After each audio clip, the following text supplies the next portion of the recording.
خواجہ Asif Pakistan army ترمیمی bill پیش کریں گے۔ پاکستان ایئر فورس اور نیوی ترمیمی بلز بھی منظوری کے لیے پیش کیے جائیں گے۔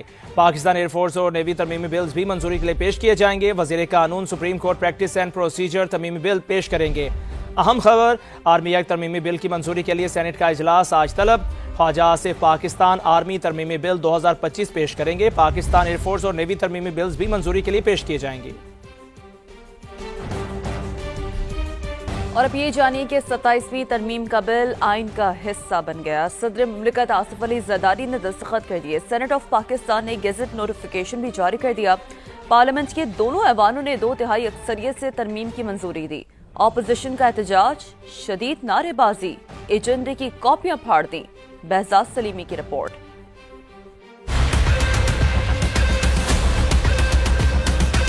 پارلیمنٹ سے 27ویں آئینی ترمیم کی منظوری کا عمل مکمل۔ سینٹ نے اپنی منظور کردہ آئینی ترمیم میں قومی اسمبلی میں رد و بدل کے باعث دوبارہ 2/3 اکثریت سے منظوری دے دی۔ آئینی ترمیم کے حق میں 64 اور مخالفت میں JUI کے 4 ووٹ پڑے۔ PTI اور اس کے اتحادیوں کی ایوان میں ہنگامہ آرائی، ایجنڈے کی کاپیاں پھاڑ دی۔ تاہم آئینی ترمیم پر ووٹنگ کا بائیکاٹ کیا۔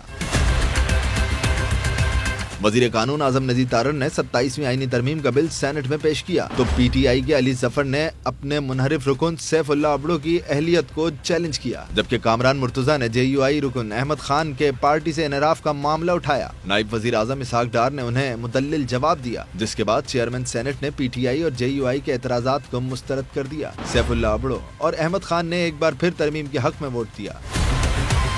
27ویں آئینی ترمیم کے تحت آرٹیکل 243 میں تبدیلیوں کی بدولت چیف آف آرمی سٹاف کو کمانڈر آف ڈیفنس فورسز کا عہدہ بھی دے دیا گیا ہے۔ Chairman joint chiefs of staff committee کا عہدہ 27 نومبر 2025 سے ختم ہو جائے گا۔ فیلڈ مارشل کا عہدہ اور مراد تاحیات فوجداری مقدمات سے استثناء بھی حاصل ہوگا۔ صدر مملکت کو فوجداری مقدمات سے تاحیات استثناء مل گیا۔ وفاقی آئینی عدالت کا قیام کی راہ ہموار۔ موجودہ چیف جسٹس یحییٰ آفریدی ریٹائرمنٹ تک چیف جسٹس آف پاکستان ہی کہلائیں گے۔ ان کے بعد سپریم کورٹ اور آئینی عدالت کے چیف جسٹس میں سے سینئر جج ہی چیف جسٹس آف پاکستان ہوگا۔ آئینی عدالت کے ججز کو بھی سپریم کورٹ اور ہائی کورٹ کی طرح آرٹیکل 6 کے دائرے میں شامل کر دیا گیا ہے۔ صدر آصف علی زرداری کے 27ویں آئینی ترمیم کے بل پر دستخط، ترمیم فوری طور پر آئین کا حصہ بن گئی۔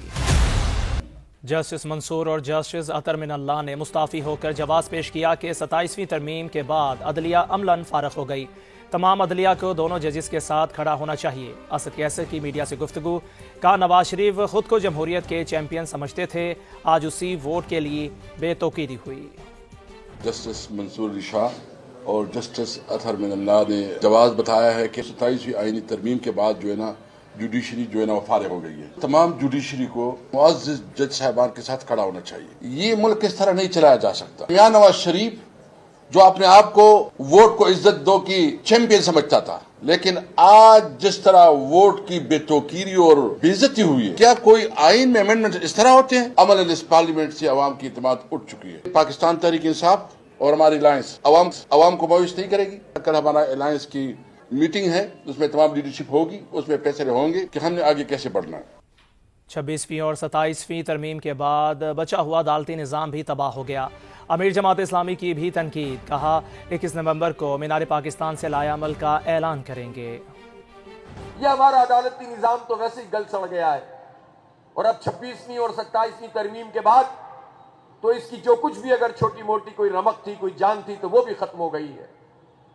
عدل نام کی کوئی چیز یہ چاہتے ہیں کہ ملک میں موجود ہی نہ رہے۔ میں چاہتا ہوں کہ ایک بہت بڑی تعداد میں آپ مینار پاکستان میں شرکت کریں اور ایک نئے عزم سے ہمکنار ہو کر اپنے گلی محلوں میں واپس آئیں۔ انتخابی نظام یہ لنگڑا ہے، اندھا ہے، بہرا ہے، گونگا ہے، لیکن ہم اس انتخابی نظام سے بھی دستبردار نہیں ہوں گے۔ ایک طرف ہم اس کی اصلاح کی جد و جہد کریں گے اور دوسری طرف بار بار اس میں انشاءاللہ کامیابی حاصل بھی کریں گے۔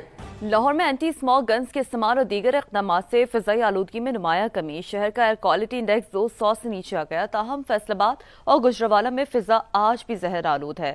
تفصیل کے لیے بات کرتے ہیں سما کی نمائندہ سامیہ سعید سے۔ جی سامیہ بتائیے۔ جی بالکل، لاہور کے ایئر کوالٹی انڈیکس میں آج بہتری ریکارڈ کی جا رہی ہے۔ اس وقت لاہور کا اوس AQI 199 تک ریکارڈ کیا جا رہا ہے۔ البتہ جو پنجاب کے دیگر اضلاع ہیں جس میں فیصل آباد کا AQI 600 سے تجاوز کر گیا ہے، جبکہ گجرانوالہ کا ایئر کوالٹی انڈیکس بھی 400 سے تجاوز کر گیا ہے۔ البتہ اینٹی اسموک گنز آپریشن اور اس کے ساتھ ساتھ جو دیگر گورنمنٹ کی جانب سے پالیسیز مرتب کی گئی ہیں ان کی وجہ سے اس کے مثبت نتائج جو ہے وہ سامنے آ چکے ہیں، کیونکہ لاہور کا ایئر کوالٹی انڈیکس 200 کی حد کو ابھی تک کراس نہیں کیا۔ لاہور کا جو موسم ہے اس میں خنکی جو ہے اس میں اضافہ ہو گیا ہے، درجہ حرارت کم ہو گیا ہے، تو ہلکی سردی کا بھی احساس ہوتا ہے۔